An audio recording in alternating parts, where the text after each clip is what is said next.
번째 질문 같은 경우에는 PLS 모니터링을 위해서 자동 처치액 검사 또는 가족 타액 검사를 얼마나 자주 어떤 주기로 실시해야 하는지입니다. 당연히 PLS 항원이 이제 유입이 되어서 안정화 작업을 진행하고 있을 때는 당연히 매주 진행을 해주셔야 되는 부분이고요. 만약에 아까 이제 말씀드린 대로 14주 연속으로 항원 음성이 나와서 농장이 안정화가 어느 정도 완료되었다 판단이 된 이후부터는 농장 사정에 따라서 좀 최소 뭐 한 달 아니면은 뭐 자주 진행하면 일주일 정도까지, 일주일 간격 정도까지 진행을 해주시면 되는데, 뭐 당연히 자주 진행해 주시면 자주 진행해 주실수록 좀 더 질병이 들어왔을 때 빨리 알아챌 수 있는 기회가 생기는 거고요. 만약에 뭐 한 달 간격 정도로 진행을 한다고 하면은 뭐 한 달마다 뭐 검사하기 때문에 좀 느리게 알아차릴 수 있는 부분이겠죠.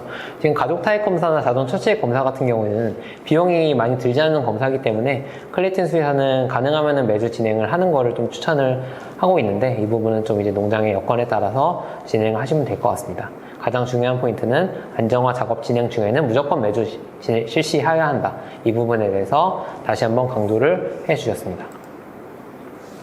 두 번째 들어왔던 질문은 안정화 작업을 진행하는 중에 PLS 항원 양성이 뜰 경우에 어떻게 대처해야 하는지에 대한 질문입니다. 일단 검사를 뭐 14주 연속으로 한 번에 음성이 뜨면 좋겠지만은 그렇게 되기가 쉽지 않기 때문에 검사를 두 가지 방법으로 모니터링을 진행하는 중간에 이제 양성이 뜨게 되는 경우가 있을 수가 있습니다. 그 경우에는 뭐 아무리 13주차, 예를 들어 마지막 주 14주차에 양성이 떴다고 하더라도 다시 완전히 처음으로 돌아가서 음성 확인을 하는 것을 원칙으로 한다고 클레이튼 수의사는 이야기를 하고 있습니다. 그렇게 해야만 이제 PLS가 혹시나 또 다시 재순환할 수 있는 위험을 막아줄 수 있는 방법이기 때문에 좀 번거롭고 농장에서 경제적인 피해가 좀 더 커질 수 있더라도 좀 철저하게 한번 음성화 작업을 진행할 때 철저하게 진행하는 것을 추천을 하고 있습니다. 그리고 이런 경우에 PLS 항원이 일단 뜨게 되면은 클레이튼 수의사가 강조하는 거는 무조건 시퀀싱을 진행을 해야 한다.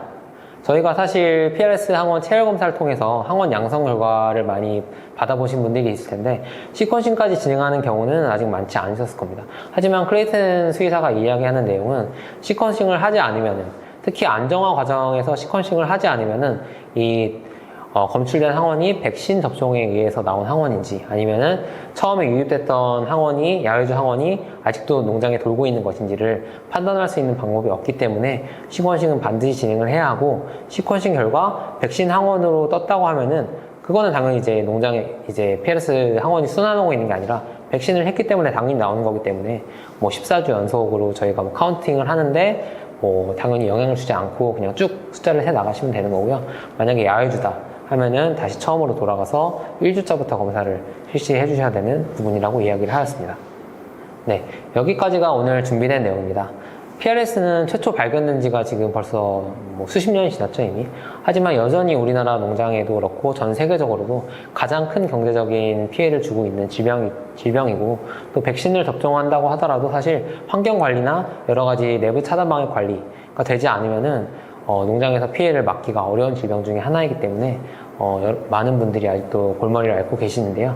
이번 시간을 통해서 어떻게 보면 굉장히 익숙한 질병이지만은 또 다른 관점에서 질병을 접하실 수 있는 그런 계기가 되었으면 좋겠고, 혹시나 음성 농장에서 양성 전환됐을 때 좀 어떻게 진행을 해야 하나, 이 부분에서 조금이라도 좀 인사이트를 얻고 가시는 좋은 시간이 되셨으면 좋겠습니다. 네, 여기까지 한국베링거 인계라임의 고상식이었습니다. 감사합니다.